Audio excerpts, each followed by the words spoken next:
se twamujyana iwacu tukareba ko hari icyo mu rugo bambo. Umva mama, yuko uza twijyanira iwacu turebe wenda ko hari icyo bakumariye. Murakoze cyane.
Nyagasani ngushimiye iri funguro mpaye kuko nari ngeze kure. Amen.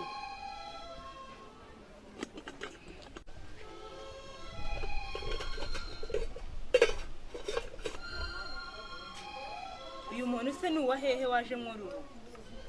Niko uri uwahehe? Niko mwa bakobwa ibi biryo mwahaye uyu muntu wasanga ari n'ibyo nari kurya. Muzajya mubona abantu baza mw'uru rugo abaje bose mubaha ibiryo nta n'isoni mufite. Mana ibyo biryo mite mbishyira inkoko zanjye bitumereza vuba. Nta n'isoni yagaze mite mbishyira inkoko zihita zibirya. Urebe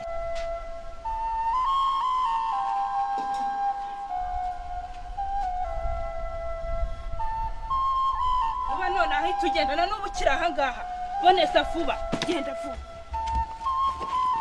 Bare kabiri warenze utazongera kuyobera hanga. Genda hoha abateka amatwi nk'aba ngaba narabahaze. Mu rugo rwacu siho baza kwirirwa barindagirira. Nta n'isoni koko. Ndababaye mbega abakobwa.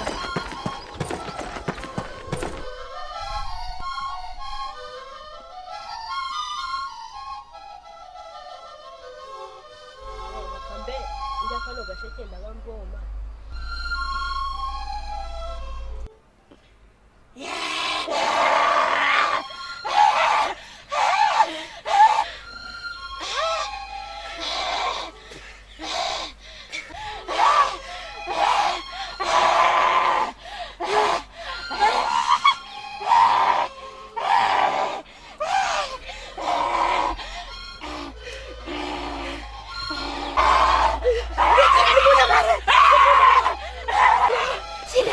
Hehe apo ndakura akana agakanara ndakura ako ndakura wo ndakura apo ndakura igice ariko igi hagana hehe so akana hehe se ntarukurera apo warakunesha umutwe mbaho ako mbaho akanara urajya nkumene ego ako ndakura ndakura ako kana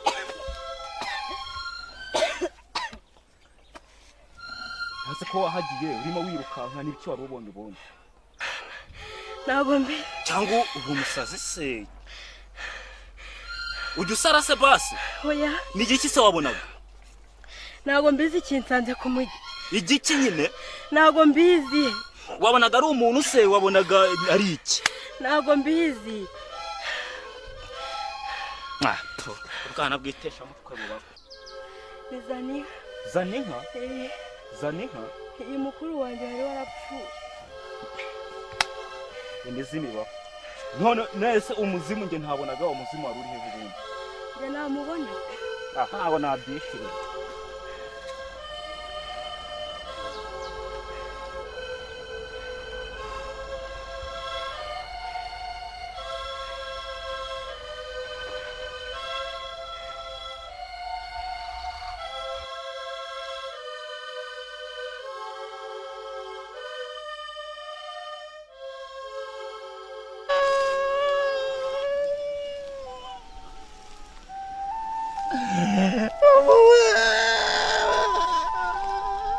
mami ni igyoherezo rya twese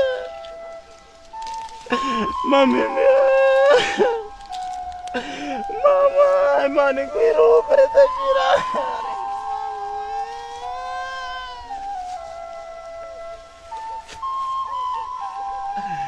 mama ndibuka ibyo wankoreraga mama wagenda arenge gukunze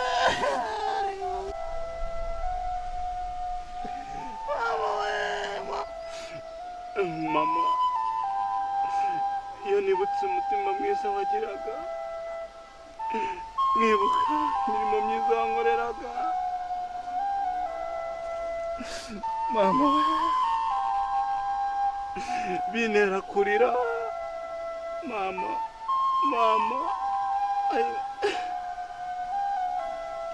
tuzahurira mu ijuru mama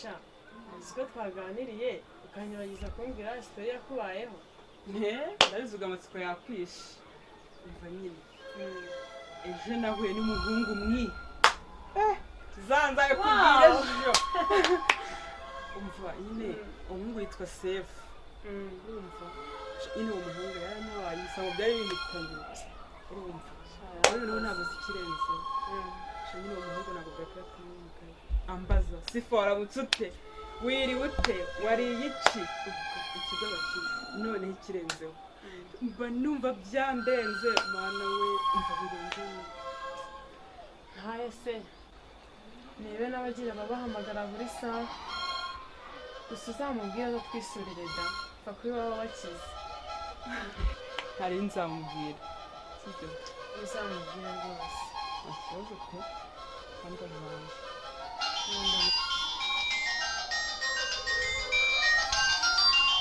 mana we sheri ni weho nakuvuga none urahamagaye dore fasha umva ndabona wahamagaye reka mwitare nyine sheri cyo gukomeza mu kanya wihangane nta kigende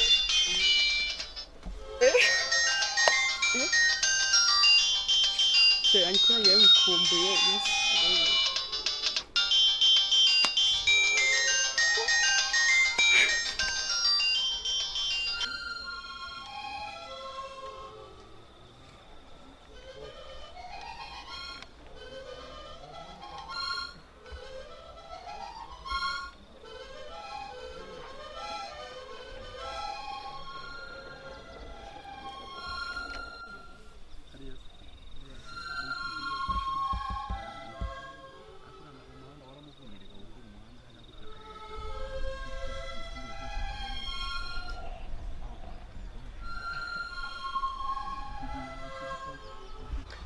bajama uko twaganiriye ntibagirwa kubatera sitori ko hari icyo kintu kwiyongera muri iyi minsi icyuki cyitwa ndetse mana ubundi se gitahe ariko icyo cyuki nizere ko ari danje umukobwa yitwa sifa mani niba mubatuye gutungura manje bibi ndayizi niyo kuba amagabo bavuga ngo agikuziye mani niyo kwa farawo uraryoha imenge musaza ushobora kuzakora nk'ibyakorewe abanyamisiri azakurya ibituma ibyo n'iterabwoba nzamukunda niba ngombwa n'amaso yanjye nyamumeneka oringa tu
mwaramutse abana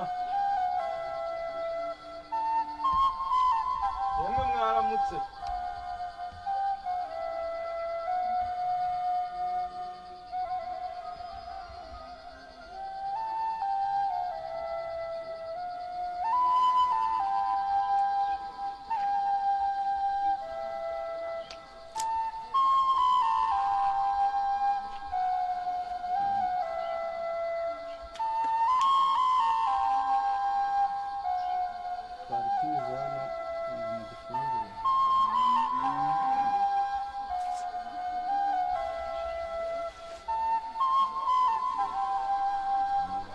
ubundi wambobowe uragenzwa n'iki muri iki gitondo? ntabwo ndi imbobo nyamase ndimo mfunguza ngo ndebe ko mwamfungurira, ntabwo ndi imbobo rwose. niko nyine nambaye nk'ikibobo ariko ni ubukene, ntabwo ndi imbobo.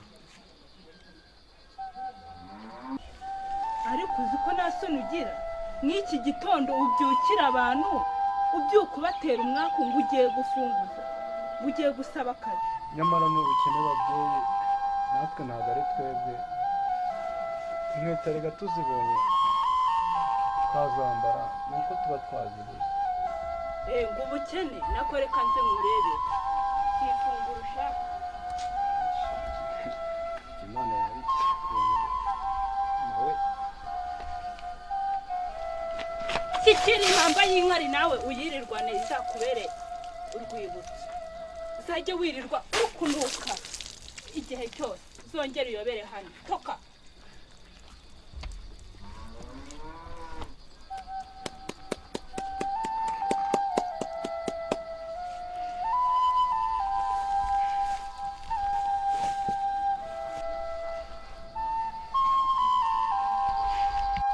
aho nganye hose rituri, aho ngiye hose rituri.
bana